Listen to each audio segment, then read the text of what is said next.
In September of 1983, the second-generation European corn borers were hatching across Black Hawk County, Iowa. The air, which should have been sweet with the smell of drying tassels and rich soil, carried a different scent. It was the sharp, metallic odor of lorsbin and pydrin, chemicals that drifted from the high-clearance sprayers, moving like giant yellow insects through the endless rows of corn. The fields, from a distance, looked healthy enough, a sea of deep green under the late summer sun. But up close, the truth was evident in the fine, sawdust-like frass collecting in the leaf axils and the small shot holes peppering the leaves. The borers were winning. Silas Blackwood felt the change not in the air, but in the soil beneath his worn Red Wing boots. He was 68 years old, and his connection to this particular 320-acre parcel was not one of ownership in the modern sense. He did not see it as an asset on a balance sheet. He saw it as a partner, a slow and ancient entity with which his family had been in conversation for 3 generations. His grandfather had broken the prairie sod here. His father had survived the Dust Bowl on this land, and Silas had worked it his entire life, his hands and back shaped by its contours, his mind filled with its long, slow memory. He stood at the edge of his north field, a 160-acre tract of DeKalb XL 55A hybrid corn. He had planted it on May 10th. The soil temperature holding a steady 52 degrees Fahrenheit at a 4-inch depth for 3 consecutive days. He did not need a thermometer for this, though he owned one. He could feel it. He could smell the particular sweetness of the earth as it woke from winter. His planter was an International Harvester 400 Cyclo, a 1974 model he had bought used and maintained himself. It was simple, reliable, and he knew its every bolt and bearing. The crisis this year was not just the presence of the borers. The borers were always present. They were part of the system, a background noise in the great symphony of the growing season. The crisis was their number. It was an explosion, a population boom that defied the spray schedules and the chemical cocktails the younger men were using. The first generation in June had been bad enough, tunneling into the stalks and weakening them. But this second generation, emerging now in the late heat, was attacking the ear shanks. A borer in the stalk reduced yield. A borer in the ear shank could drop the entire ear to the ground, where it would be lost to the combine and left to rot. He reached out and took a stalk in his hand. The plant was tall, a good 9 feet, the ear set well. But just below the ear, he saw the telltale pinhole, the point of entry. With his thumbnail, he carefully split the shank. Inside, pale and segmented, was the larva. It was 1/4 of an inch long, its dark head moving as it fed on the vascular tissue that was meant to fill the kernels. He had seen this before, of course, but never in such density. He walked 10 paces down the row and checked another stalk. 2 larvae were in that shank. He checked a third, a fourth, a fifth. Each one was infested. The math did not require a pencil. A field-wide infestation of this magnitude could mean a 50% yield loss. For his neighbors, who had borrowed heavily against the autumn harvest to pay for seed, fertilizer, and multiple sprayings, it meant ruin. The history of this problem was written in the county's soil and its account books. The European corn borer had arrived in Iowa in the 1920s, an unwelcome immigrant. For decades, farmers fought it with cultural practices, shredding the stalks after harvest to destroy overwintering larvae, using delayed planting dates. Then came the chemical age. DDT was the first miracle, followed by a host of organophosphates and pyrethroids. For a time, it seemed the problem was solved. A farmer could call the co-op, order a spray, and watch the borers die. But the land had a long memory, and the borers learned. Each year, the chemicals became a little less effective. The dosages had to be increased. The application windows became narrower, more critical. The men at the feed and seed co-op in Jessup spoke of it in hushed, worried tones. They talked about resistance, a word that sounded clinical and distant, but meant something very immediate. The poisons were failing. Their solution was always a new poison, a more complex tank mix, a more expensive product. Last year it was Furadon. This year, It was a blend of Lorsban 15G granular at planting, followed by a Pounce 32EC foliar spray in June, and now, for the second generation, they were pushing a heavy dose of ambush. Silas had used chemicals sparingly. He was not a purist in the way the new organic magazines described. He was a pragmatist. He saw the chemicals as a tool, but a crude one, like using a sledgehammer to set a finishing nail. They were a sign that the system was out of balance. His neighbors had sprayed their fields twice already this year. He had seen the custom applicators' trucks on the gravel roads, their booms unfolded, dousing the landscape in a fine mist. He had watched the plains, a more desperate measure, banking low over the horizon. The cost was staggering. Men were taking out operating loans just for the chemical bill, betting that the increased yield would cover the expense. But Silas had walked their fence lines. He had seen the borers in their corn, too. The sprays were a costly failure. The community had accepted this cycle as the new reality, a permanent, expensive, and ultimately losing war. David O'Connell represented the modern approach to this war. He was 26 years old, with a fresh master's degree in agronomy from Iowa State University and the earnest, confident energy of a man who believes in data. He was the new county extension agent for Black Hawk County. He drove a county-issued Ford Fairmont, a car that seemed ill-suited for the gravel roads, and he carried a stainless steel clipboard that held datasheets printed from a university mainframe. His job was to bring the latest science to the farmers, to help them optimize their inputs and maximize their yields. He saw farming as a complex equation, and he believed he had the key to solving it. He pulled into Silas's lane on a Tuesday morning. The air was thick with humidity. Silas was in his workshop, sharpening the blades on his sickle bar mower, the rhythmic scrape of the file, on steel the only sound. O'Connell stepped out of his car, his polished loafers crunching on the gravel. He wore pressed khaki trousers and a polo shirt with the university logo embroidered on the chest. He looked like he was heading to a golf course, not a farm that was facing an agricultural crisis. "Mr. Blackwood?" he called out, his voice clear and a little too loud for the quiet farmyard. Silas set his file down and wiped his hands on an oil-stained rag. He emerged from the dim workshop into the bright sunlight, blinking. "I am Silas Blackwood. David O'Connell, County Extension. I'm just making the rounds, checking on the borer situation. We're seeing some pretty heavy pressure this year." He gestured with his clipboard toward the north field. "Your neighbors, the Jensens, they're looking at a major infestation. We're recommending an immediate aerial application of Pydrin." Silas nodded slowly. He did not offer a handshake. His hands were covered in grease and metal filings. "I've seen the borers." O'Connell clicked his pen. "Right. So what's your plan?" "My records show you haven't purchased any second-generation insecticides from the co-op. It's getting critical. The larvae are moving into the ear shanks now. You've probably got a week, maybe 10 days, before the majority of the damage is locked in. The university model predicts up to a 60% loss for untreated fields in this county." Silas looked past the young man, his eyes fixed on the distant line of trees that marked the edge of his property.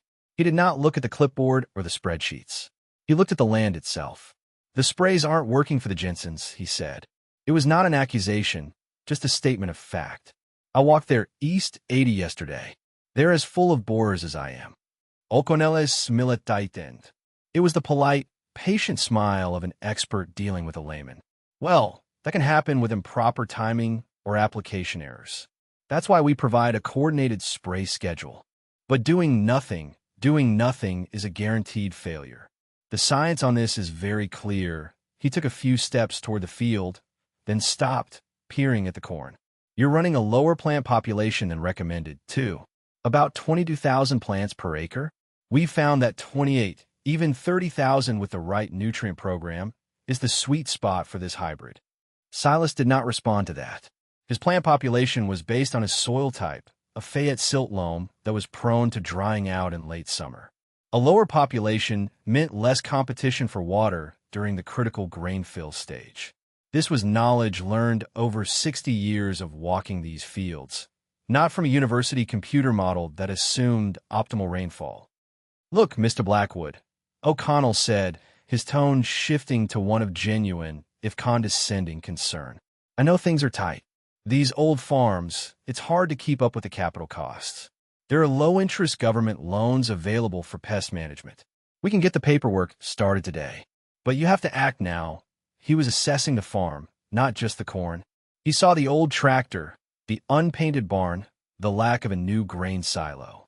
He saw a man who was falling behind, a relic from a bygone era. His assessment was one of pity.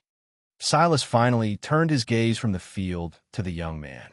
His eyes were pale blue, the color of a winter sky, and they held a quiet, unnerving stillness. "My father used to say the pest is never the real problem," Silas said, his voice quiet. He said the pest is just a sign that something else is missing from the field. O'Connell gave a short, indulgent laugh. It was a sound of pure dismissal. "Folk wisdom. I appreciate that, I do. My grandfather was a farmer, too. But we're dealing with hard biological realities here, not philosophy. The thing that's missing from your field, Mr. Blackwood, is about 40 gallons of insecticide." He tapped his clipboard with his pen, a gesture of finality. "Think about those loans. My card is in your mailbox. Don't wait too long." He turned and walked back to his Ford Fairmont, the dust puffing up around his clean shoes. Silas watched him drive away, the plume of dust following the car down the lane until it disappeared onto the county road. He stood there for a long time, listening to the hum of insects and the rustle of the corn leaves. The young man had not asked a single question.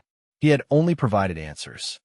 The chorus of skeptics convened, as it always did, at the Farmers' Co-op elevator in Jessup. It was a place of business, but it was also the social and informational hub of the township.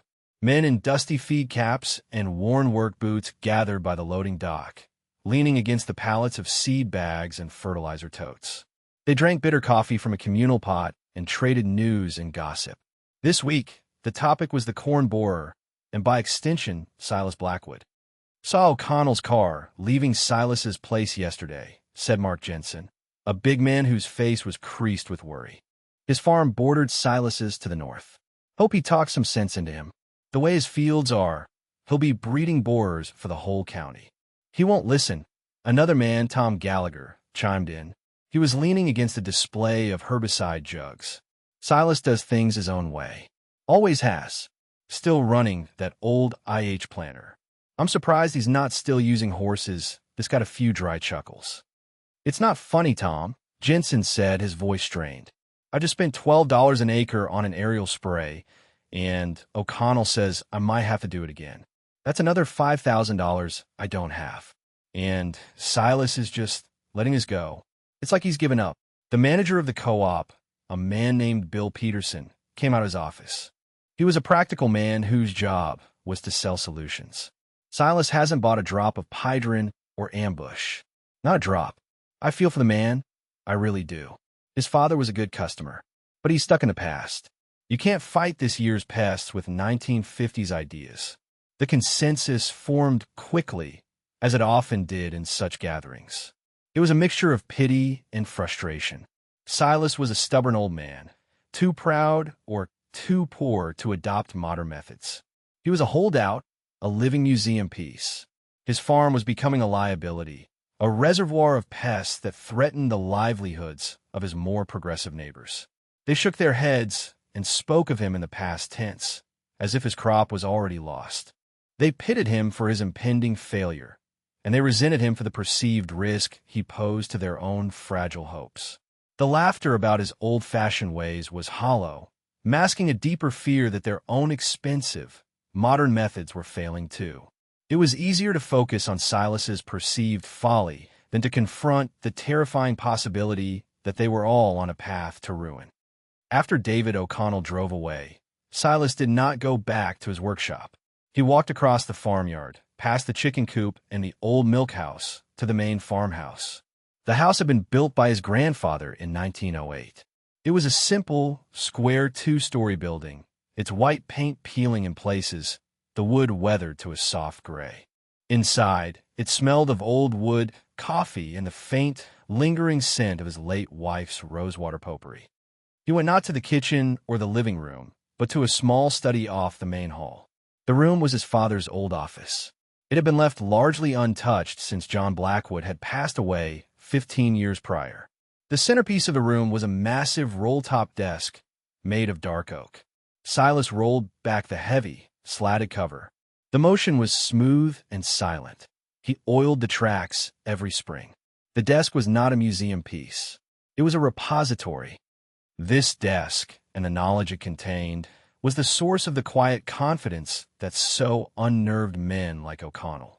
It was the physical manifestation of a different kind of science, one based not on university mainframes, but on decades of meticulous, site-specific observation.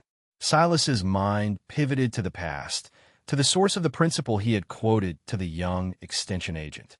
He was a boy of 12 in the summer of 1956. The corn borers were bad that year, too. Not like this year, but bad enough that the men were worried. His father, John, was a man of few words, much like Silas himself. He was tall and lean, with hands that seemed to be made of leather and wood. He had taken Silas out to the east field, the same field where Silas had just checked the stalks. John had knelt, just as Silas had done, and split a stalk with his pocket knife. He had shown the boy the pale larva inside. "See that?" he had said.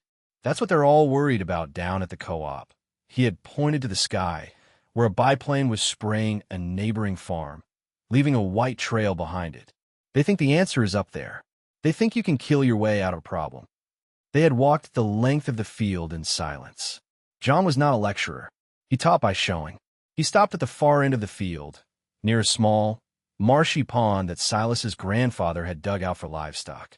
A flock of ducks that they kept for eggs and meat were foraging at the water's edge, dabbling in the mud. John pointed at them with his chin. "The pest is not the problem, Silas," he had said, his voice low and firm. It was the tone he used for things that were meant to be remembered. "The pest is a symptom. It's a sign that the system is broken. It's a job that isn't being done. The problem is a missing piece. Your job, as a farmer, is not to kill the pest. Your job is to find the piece that eats the pest." He had watched the ducks for a moment longer. Nature doesn't like a vacuum. If there's a feast, something will come to eat it. You just have to make sure it gets an invitation. That principle had become the foundation of Silas's entire understanding of agriculture. It was a simple, powerful truth that had guided his decisions for 50 years. While his neighbors saw their farms as factories, with inputs and outputs, Silas saw his as a living community. The soil was not a substrate. It was a universe of bacteria, fungi, and earthworms. The insects were not just pests. They were part of a complex food web. The goal was not eradication, but balance. The young extension agent, with his chemical recommendations, was still trying to kill his way out of the problem. He was treating the symptom, not the disease. The disease was a missing piece. Silas reached into one of the desk's many cubbyholes. He pulled out a thick, leather-bound ledger. The cover was worn smooth, the title embossed in faded gold leaf. Blackwood Farm, Field Notes and Accounts, 1945 to 1960. He opened it carefully. The pages were filled with his father's precise, angular handwriting, rendered in permanent black ink. It was a detailed record of planting dates, weather patterns, harvest yields, and expenses. But it was more than that. It was a journal of observations, a long-form conversation with the land. He turned the brittle pages, the paper rustling like dry leaves, until he found the entry for August 1956. His father had written, August 10th, 1956. Borer pressure remains high in the East 80. Second-generation larvae now active. Neighbor sprayed with DDT yesterday. Heavy fish kill in the creek this morning. A clear connection. Notice the ducks, muscovy, foraging in the corn stubble near the pond. They are eating the dropped ears from last year's harvest. Broke open a dropped ear, full of overwintered larvae from last season. The ducks are eating them voraciously. This is a sanitation service. Hypothesis. Can the ducks be used to predate the current generation of borers? The muscovies are too heavy. They break the stalks. They also fly, difficult to contain. Silas's finger traced the lines of ink. He remembered that day. He remembered his father standing by the pond, watching the ducks, his mind working. The ledger continued, documenting a small, informal experiment. August 15, 1956. Spoke with Henderson at the hatchery. He recommends a lighter breed, the khaki Campbell. Says they are active foragers, flightless, and too small to damage mature corn stalks. Says one duck can consume several hundred insects per day. Ordered 2 dozen for trial. August 22, 1956. The Campbells arrived. Pinned them in a small section of the cornfield using temporary poultry netting. Provided water in trough. They are indeed active.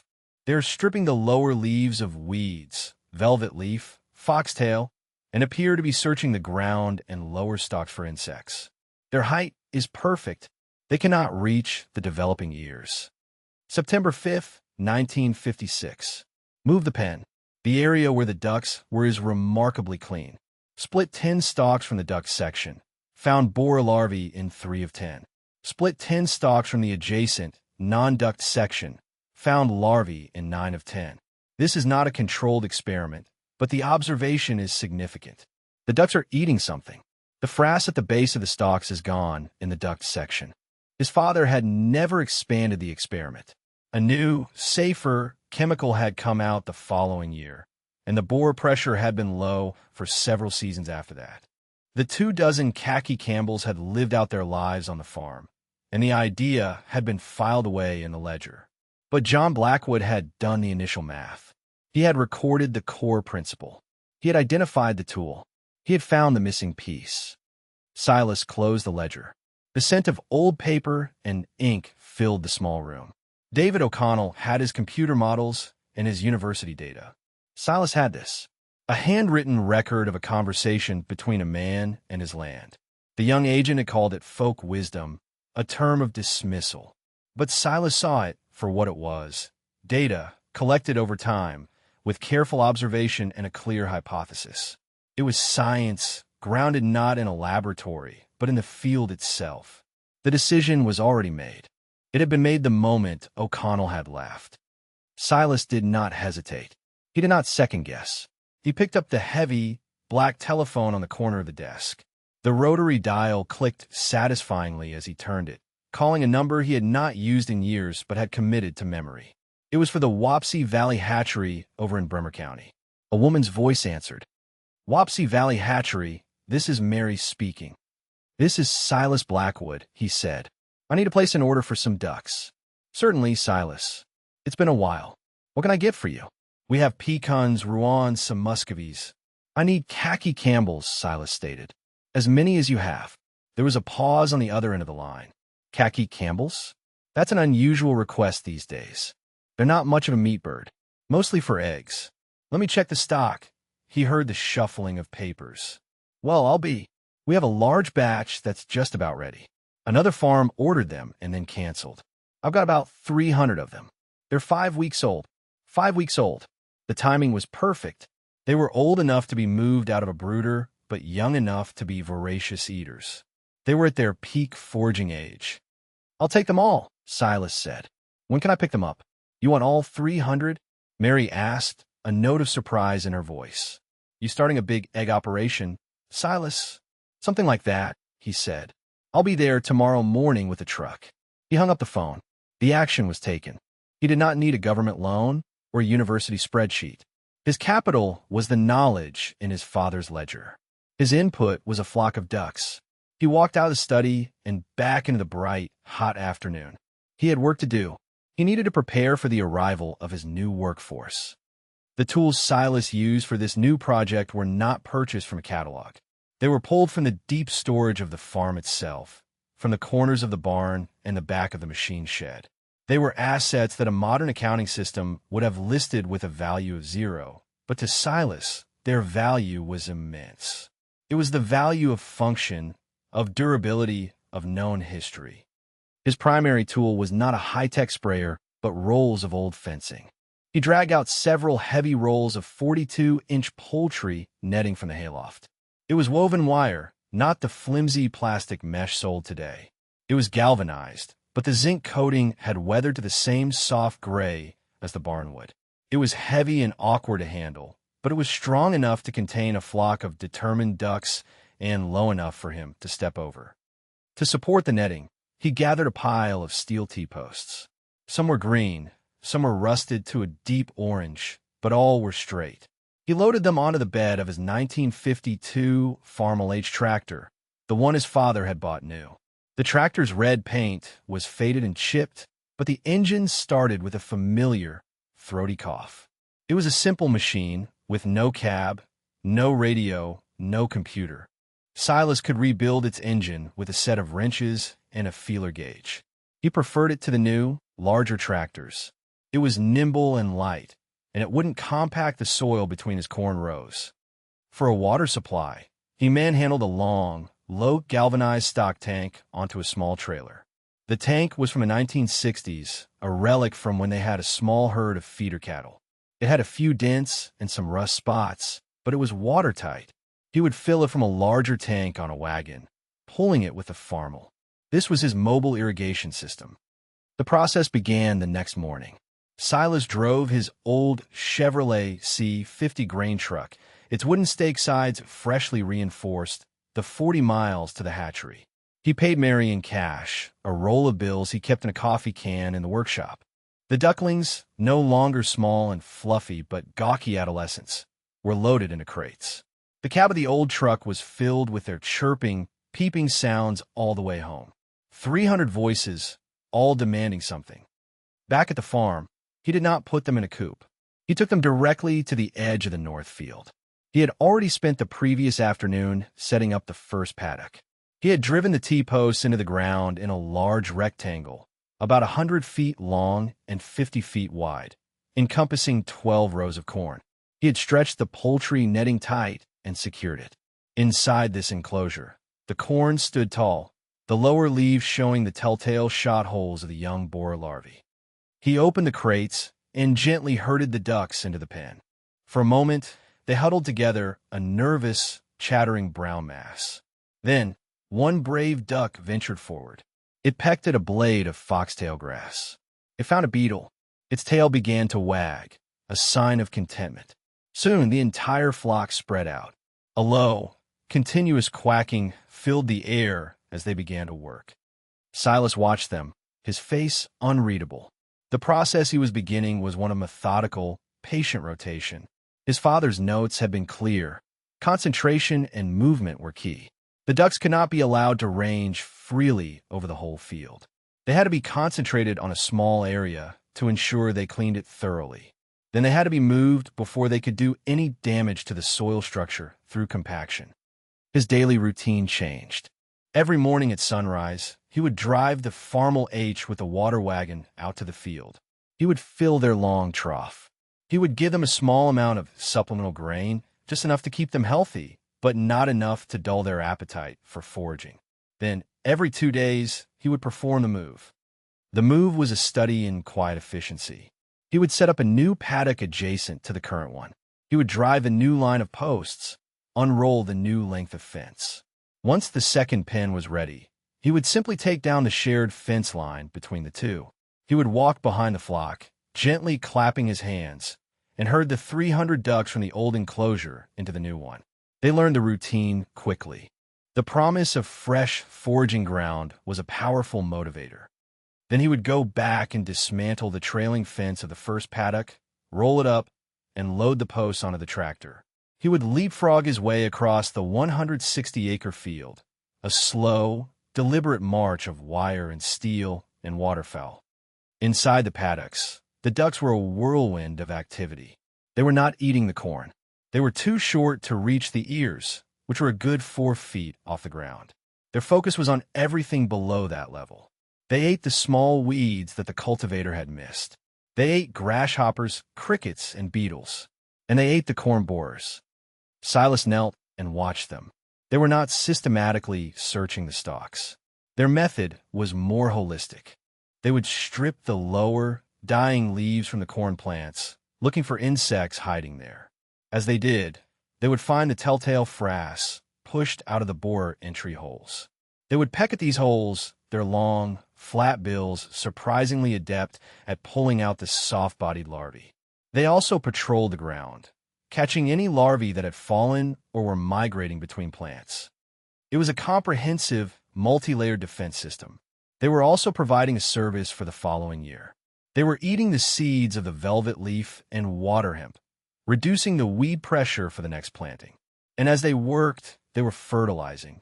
Their manure, rich in nitrogen and phosphorus, was being distributed evenly across the paddock. It was a slow-release, perfectly targeted application of nutrients. The community, as expected, took notice. It was impossible to hide a flock of 300 ducks working their way across a cornfield. His neighbors, driving by on the county road, would slow their trucks, stare for a moment, and then shake their heads before driving on. The sight was bizarre, anachronistic. It did not compute with the modern image of agriculture. Mark Jensen, his north neighbor, stopped his pickup one afternoon as Silas was moving a fence line. He leaned out the window, his face a mask of weary disbelief. "Silas, what in God's name are you doing?" "Working the field," Silas replied, not breaking his rhythm as he lifted a T-post from the ground. "With ducks? My crop is burning up with borers. The bank is calling me every other day, and you're out here playing shepherd with a bunch of birds." There was no malice in his voice, only a deep, profound confusion. "People are laughing, you know. Down at the co-op, they're calling it Silas's folly." Silas set the post on his trailer. He looked at his neighbor. He saw the fear in the man's eyes, the desperation. "Let them laugh," he said quietly. Then he turned and went back to his work. David O'Connell also observed the process. He drove by one day and saw the strange patchwork of fences and the brown mass of ducks moving within them. He pulled his Fairmont over to the side of the road and watched for several minutes. He took a notebook from his glove compartment, not his official clipboard, and made a note. He wrote, "Blackwood Farm subject has deployed approximate 300 waterfowl in the North Cornfield. Unconventional pest management strategy. Likely an act of desperation or eccentricity. Prognosis, total crop loss." He shook his head, a sad, knowing smile on his face. It was just as he had predicted. The old man had broken. He was resorting to nonsense. O'Connell drove away, secure in his assessment, and went to check on a farm that was following his spray schedule to the letter. The passing weeks of late September brought a change to the landscape of Black Hawk County. The deep green of the cornfields began to fade to a pale yellow, then to a dry, brittle tan. The combines, sitting silent in the machine sheds, would soon be roaring to life. For most farmers, this was a time of anxiety. The damage from the second-generation corn borers was now fully visible. Stalks, weakened from the inside, were beginning to lodge, falling over in the wind. Worse, the ear shanks, severed by the feeding larvae, were dropping the heavy ears of corn onto the ground, where they were a complete loss. On Silas's farm, the first signs of success were not in numbers on a yield monitor, but in the quiet integrity of the plants themselves. He walked a row in the first section the ducks had cleared back in late August. The stalks stood straight and strong. He pulled back the husk on an ear. The kernels were plump, deep, and fully filled out to the tip. The cob was clean. He walked over to the small control plot he had left near the woods, a section the ducks had never touched. He did the same thing. The ear was smaller. The kernels at the tip were shrunken and undeveloped, starved of nutrients. He broke the ear off the stalk and saw that the shank was riddled with old borer tunnels. The visual difference was stark. In the duct sections, the ground was cleaner, with less weed cover. The lower leaves of the corn were stripped, which paradoxically allowed for better air circulation, reducing the risk of fungal diseases. The stalks themselves, while still showing some evidence of the first-generation borers from early summer, were largely free of the devastating second-generation damage. The ducks had not been a cure. They had been a preventative. They had intercepted the larvae during the critical window between hatching and tunneling deep into the plant tissue, a window the chemical sprays, with their precise timing requirements, often missed. He could see the line in the field where the ducks had started and where they had stopped. It was a visible border between health and disease. It was a line drawn by the patient, methodical work of 300 foraging birds. His father's hypothesis, jotted down in a ledger nearly 30 years ago, was being proven correct on a 160-acre scale. David O'Connell returned in early October. He was not there to see Silas. He was there to collect pre-harvest yield estimates and damage assessments for his final report to the state university. He considered skipping the Blackwood farm altogether, assuming it was a lost cause. But his scientific training demanded he collect all the data points, even the outliers. He expected to document a textbook case of what happens to an untreated field in a high-pressure year. He parked his Fairmont and walked into the north field, his clipboard in hand. He had a defined protocol for this. He would walk 100 paces into the field, select 10 consecutive plants, and count the number of dropped ears, lodged stalks, and visible boreholes. He began his count. After the first 10 plants, he stopped and frowned. He found only one stalk with significant damage and no dropped ears. This was not what he expected. He thought perhaps he was in a lucky spot. He walked another 100 paces deeper into the field and repeated the process. The results were the same. The corn was, by all reasonable metrics, incredibly healthy. The standability was excellent. The ear retention was near perfect. He was confused. The data did not align with the model. It did not align with anything he had been taught. He looked around the field at the endless, rustling rows. In the distance, near the far tree line, he could see the flock of ducks, now fat and glossy, foraging in the last few acres of the field. He saw them, but his mind did not yet make the connection. He was a man of controlled variables and chemical modes of action. The idea that these birds could be responsible for this level of crop protection was so far outside his paradigm that it was, for the moment, invisible. He checked a third and fourth location, his movements now more hurried, a flicker of professional unease starting to build. The data remained stubbornly, impossibly good. He compared it to the notes he had just taken at the Jensen farm next door. Jensen, who had sprayed twice with the most advanced chemicals available, was looking at an estimated 30% stalk lodging and a 15% ear drop. Silas's field, which had been treated with nothing but ducks, had less than 5% lodging and almost zero ear drop. O'Connell stood alone in the middle of the cornfield, the dry leaves whispering around him. The certainty he had carried with him all summer, the bedrock confidence in his education and his data, was beginning to fracture. He looked from his clipboard, with its neat columns and expected values, to the field of corn that defied them. He looked again toward the distant flock of ducks. For the first time, a seed of doubt, small and unwelcome, began to sprout in his mind. He was forced into a moment of silent reevaluation, the quiet rustle of the corn a mocking commentary on his scientific certainty.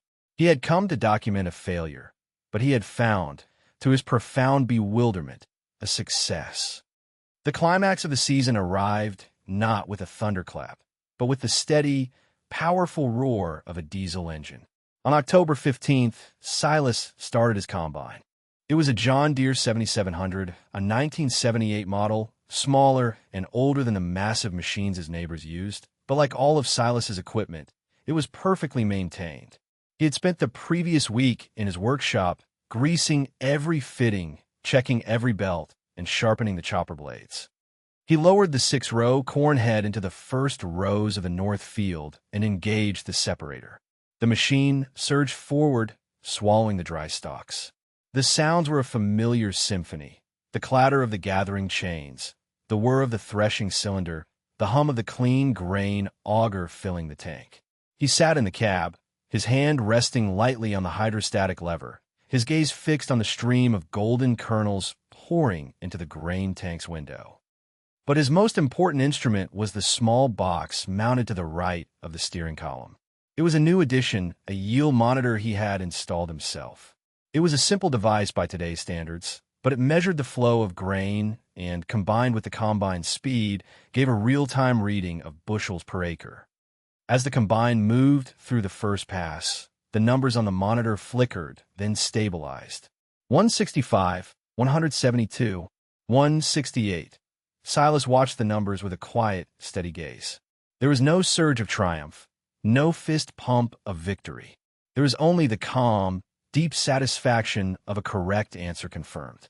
The numbers were the final word in the argument that had been raging all summer. He finished the first section of the field, the area the ducks had worked first and most thoroughly. The average yield for that 20-acre block was 174 bushels per acre. It was a phenomenal yield for any year, let alone a year with such intense borer pressure.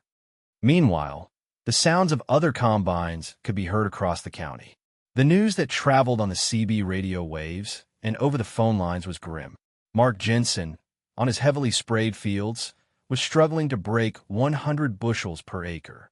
The lodging was so bad his combine head couldn't pick up the down stalks, and the ground behind his machine was littered with dropped ears. Tom Gallagher, who had laughed at Silas's methods, reported yields in the low 90s. The county average, as the first harvest numbers began to trickle into the co-op, was shaping up to be a disastrous 85 bushels per acre. Silas worked methodically, harvesting his field in the same pattern the ducks had grazed it. When he moved to the final section, the part the ducks had cleaned last, his yields dipped slightly to around 155. The borers had had a little more time to do some damage there before the ducks arrived. But even his worst section was far better than his neighbor's best. The final result was absolute and undeniable. When the last row was harvested and the grain was augured into his bins, the math was simple. Over 160 acres, he had averaged 166 bushels per acre. His neighbors had averaged 85. He had not just protected his crop. He had produced a yield that was nearly double the county average. His success was not a matter of opinion or folk wisdom anymore. It was written in the quiet, solid reality of thousands of bushels of dry, clean corn sitting in his grain bins. The success was quantified not just in bushels, but in dollars. A few days after the harvest was complete, Silas sat at his father's roll-top desk, the same place where he had made the decision to buy the ducks. He did not use a calculator. He used a pencil and a clean sheet of paper from a spiral notebook. His input costs for the north field were starkly different from his neighbors. His primary expense had been the ducks. 300 ducklings at $4 each came to $1,200. The supplemental feed over 2 months had cost another $400. The fuel for the Farmel H to move the fences and water was negligible, perhaps $100. His total pest management cost was approximately $1,700 for 160 acres, which worked out to $1,063 per acre. He knew from the talk at the co-op what Mark Jensen's costs were. Jensen had used a granular insecticide at planting, a cost of about $20 per acre. He had sprayed for the first generation of borers, another $15 per acre. His 2 late-season aerial sprays had cost him $12 each, for another $24 per acre. Jensen's total chemical cost was $59 per acre. For his 400 acres of corn, that was a bill of $23,600, most of it borrowed. The revenue side was even more telling. At the current market price of $250 per bushel, Jensen's 85-bushel yield brought in $21,250 per acre. After his chemical costs, and before paying for seed, fertilizer, fuel, land, and equipment, he was left with $15,350 per acre. Silas's 166-bushel yield brought in $415 per acre. After his duck-related costs, he had $40,437 per acre. The difference was a staggering $25,087 per acre. Across his 160 acres, that was a difference of more than $40,000. And there was another column in Silas's ledger. He still had the ducks. They were now full-grown, fattened on a diet of corn borers and weeds. He had already made a call to a specialty butcher in Waterloo who supplied restaurants. He had an offer of $5 a head for the dress birds. That was another $1,500 of income, which meant his pest control program had not been a cost at all. It had generated a net profit. The numbers on the page were plain and unadorned. They were more eloquent than any argument, more persuasive than any scientific paper. They were the cold, hard arithmetic of a system that worked. While his neighbors were talking to their bankers about rolling over their operating loans, Silas was depositing a check. The quiet, undeniable success of his method was not just a victory. It was a profound indictment of the conventional wisdom that had led his community to the brink of financial ruin. A week after the last combine had fallen silent in the county, a familiar car pulled into Silas's lane. It was David O'Connell's Ford Fairmont, but it moved slower this time, with a hesitation it had not shown before. O'Connell did not park near the house. He drove past it, toward the machine shed where Silas was working. The rhythmic clang of a hammer on steel echoed in the crisp autumn air. O'Connell got out of the car. He was not wearing his university polo shirt or his polished loafers. He wore a simple flannel shirt, blue jeans, and work boots. The boots were new and not yet broken in. He was not carrying his stainless steel clipboard. In his hand was a small, spiral-bound notepad and a pen. He looked like a student, not an expert. He approached the open door of the workshop, where Silas was straightening the bent tines on a hay rake. Silas saw him, but did not stop his work. He brought the hammer down with a steady, even blow. Clang. He sighted down the tine, checking its alignment. Clang. O'Connell stood in the doorway for a full minute, waiting to be acknowledged. The silence was broken only by the hammer blows and the scuttling of a few remaining chickens in the yard. Finally, he spoke. His voice was quiet, stripped of its earlier confidence. "Mr. Blackwood." Silas finished with the tine he was working on, giving it one last tap. He set the hammer down on his workbench. He turned to face the young man. He did not smile. He simply waited. The apology, when it came, was direct. O'Connell looked at Silas, not at the ground or the sky. "I've been going over the county harvest reports," he said, "the official numbers. And I've been talking to your neighbors. I drove by here half a dozen times while you were harvesting. I saw the grain trucks." He paused, taking a breath. "My models were wrong. The recommendations I gave everyone, they were wrong. What I predicted for your field was wrong. Everything I thought I knew about how this was supposed to go was wrong." He met Silas's gaze. "I was wrong." It was a simple admission, delivered without excuse or qualification. For a man like O'Connell, a man built on a foundation of being right, it was a seismic event. Silas registered the words, the tone, the posture of the young man. He saw the genuine humility there, the collapse of arrogance into a sincere desire to understand. He gave a single, slow nod. It was an acceptance, not just of the apology, but of the new reality that stood between them. "You said something when I was here last," O'Connell continued, flipping open his small notepad.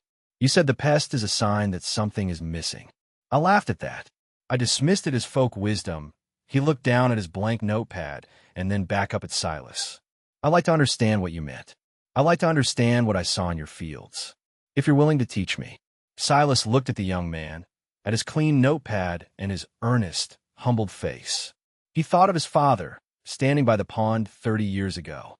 He thought of the ledger, sitting in the dark desk. The knowledge was not his to hoard.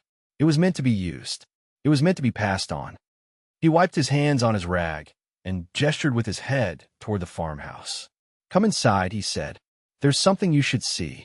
There was no gloating in Silas's demeanor, no sense of triumph.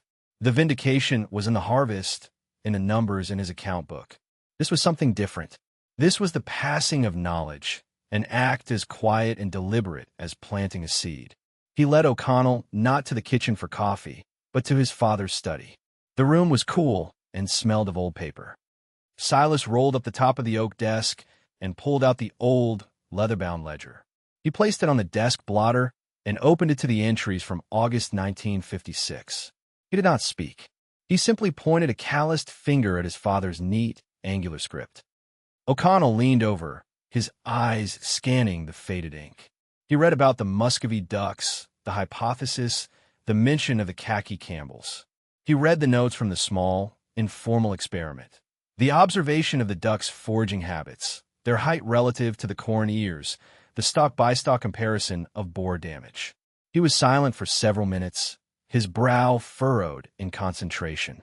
He was reading a 30-year-old ghost story that explained the impossible harvest he had just witnessed. He saw the whole system, O'Connell said, his voice barely a whisper. He was speaking to himself more than to Silas. It wasn't just about the boars. It was the weeds, the sanitation of the dropped ears, the flightlessness of the breed, the height. "The missing piece," Silas said, his voice filling the quiet room. My father knew that nature doesn't waste an opportunity. A plague of insects is a feast. If the predator that's supposed to eat that feast is missing, the insects thrive. The chemicals, they try to take the predator's place, but they're clumsy.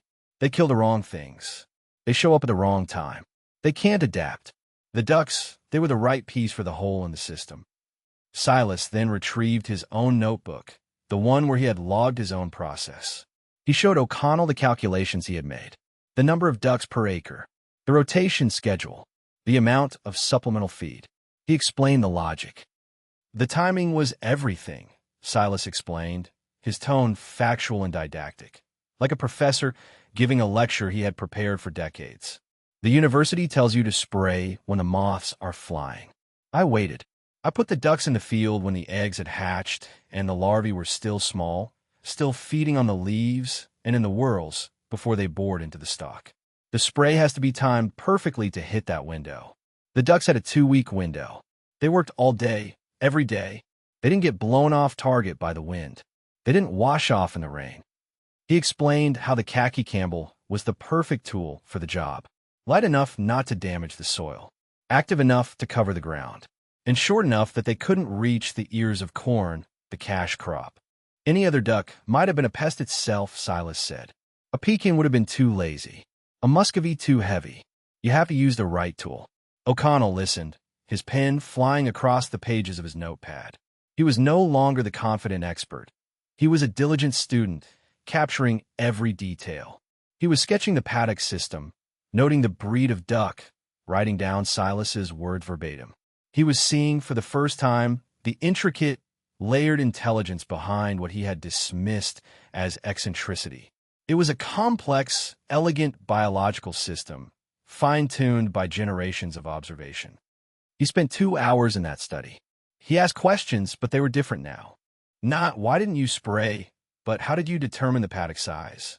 Not, don't you trust the science, but did your father ever try this with other pests? He was trying to understand the thinking, the philosophy, not just the technique. When he finally closed his notepad, the sun was low in the sky, casting long shadows across the farmyard. The models we use at the university, O'Connell said, looking at the old ledger with a kind of reverence, they're incomplete. They're based on isolating single variables. Chemical A on pest B. They don't have a way to calculate a system like this. They don't account for the secondary and tertiary effects. The weed control, the fertilization, the sanitation, it's not in the equation. He looked at Silas. This knowledge, it's not in our textbooks. May I borrow this? He asked, gesturing to the old ledger. I want to show it to my superiors. I need to write a report. Not the one I was supposed to write, but a new one. This story needs to be told. Silas considered the request for a moment. The ledger was a family heirloom, more valuable to him than the deed to the farm. But knowledge his father had taught him was only valuable if it was used. He closed the leather cover gently. You can borrow it, he said, but you bring it back, and you make sure you get the story right. The credit goes to John Blackwood. He's the one who saw it first. David O'Connell did not just write a report. He started a quiet revolution. He returned to his office at the county extension, but he saw it with new eyes. The posters on the wall advertising the latest chemical product from Ciba-Geigy and Monsanto suddenly looked one-dimensional, incomplete. His job, he now realized, was not to deliver pre-packaged answers from the university. It was to be a bridge. He drove to the university campus in Ames. He bypassed his immediate supervisors and requested a meeting with the dean of the College of Agriculture. He brought Silas's harvest numbers, his own damage assessments from the neighboring farms, and, most importantly, John Blackwood's ledger. He laid it all out on the dean's polished mahogany table. He told the story, from his first arrogant visit to his humbling return. The university, a slow-moving institution, was skeptical at first, but the numbers were undeniable. The physical evidence of the ledger was compelling. O'Connell, with his newfound humility and fervent conviction, was persuasive. He was not just presenting an anecdote. He was presenting a data-supported case study that challenged the very foundation of their pest management doctrine. He wrote a formal paper published in the university's agricultural journal. It was titled integrated pest management in practice. A case study of avian foraging for control of Ostrinia nubilalis in Black Hawk County, Iowa. In the introduction, he cited by name the work of John Blackwood in 1956 and its successful implementation by Silas Blackwood in 1983. He did not claim the discovery for himself. He positioned himself as the verifier, the one who had the privilege of documenting the existing wisdom. The paper caused a stir. It led to a new research grant, not to test a new chemical, but to formally study and replicate Silas's methods at the university's agricultural research farms. O'Connell was put in charge of the project. He began working with animal scientists and entomologists to refine the system, to determine the optimal duck density, the most effective rotation schedules, the long-term effects on soil health. The knowledge that had been confined to a dusty ledger was now being adopted, studied, and disseminated by the very institution that had once been blind to it. The system was changing. The old leather ledger, returned safely to Silas's desk, became the enduring symbol of the entire affair. It sat in its cubbyhole, a silent testament to a different way of knowing. It was not a relic anymore. It was a foundational text. Its value was not in its age, but in its timelessness. It represented the power of patient observation, of knowledge passed from father to son, of a science that listened to the land instead of shouting orders at it. The ledger was a physical reminder that the most innovative solutions are sometimes the ones that have been waiting the longest to be rediscovered. It was more durable than any chemical, more reliable than any computer model. The following spring, the landscape of Black Hawk County looked slightly different. As the new corn began to sprout, two of Silas's neighbors, including a chagrined Mark Jensen, came to him, not for a loan, but for advice. They had seen his harvest. They had felt their own financial losses. They were ready to listen. Silas, in his quiet way, walked them through the process. He didn't give them a formula. He gave them the principles. He helped them source their own flocks of khaki camels. That summer, the sight of ducks in a cornfield was no longer a solitary curiosity. There were 3 farms in the county using the method. The talk at the co-op in Jessup had changed. The laughter was gone, replaced by cautious, respectful questions. How many birds is Silas using per acre? When did Jensen put his flock out? Did it really work on the weeds, too? Silas's folly had become Silas's method. It was not yet the new standard, but it was no longer a joke. It was a viable, respected alternative. It was becoming part of the local lore, a story that would be told for years about the old man who had outsmarted the boars with a flock of ducks. The new normal was not a return to the past, but an integration of the past into the present. One afternoon in early summer, David O'Connell's car once again pulled into Silas's lane. But this time, there was a passenger with him. She was a young woman in her early 20s, an agronomy student from the university who was working as O'Connell's summer intern. Her name was Sarah. She was quiet and observant, with bright, intelligent eyes. O'Connell made the introductions. Silas, this is Sarah Jenkins. She's helping me with the duck project this summer. I told her that if she wants to understand what we're really doing, she needs to talk to the source. Silas nodded to the young woman. He was in his workshop, calibrating his corn planter for the coming season, a task he always did far in advance. Sarah did not launch into a series of academic questions. She simply watched him work for a few minutes. Then she asked, "Is that an International 400? My grandfather had one." He said the seed metering was always more consistent than the plate planters.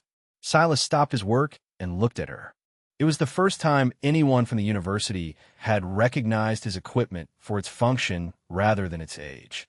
"It's reliable," Silas said. Sarah then asked a series of precise, thoughtful questions, not about the ducks, but about the farm. She asked about his soil types, his crop rotation history, the specific hybrid of corn he had chosen, and why.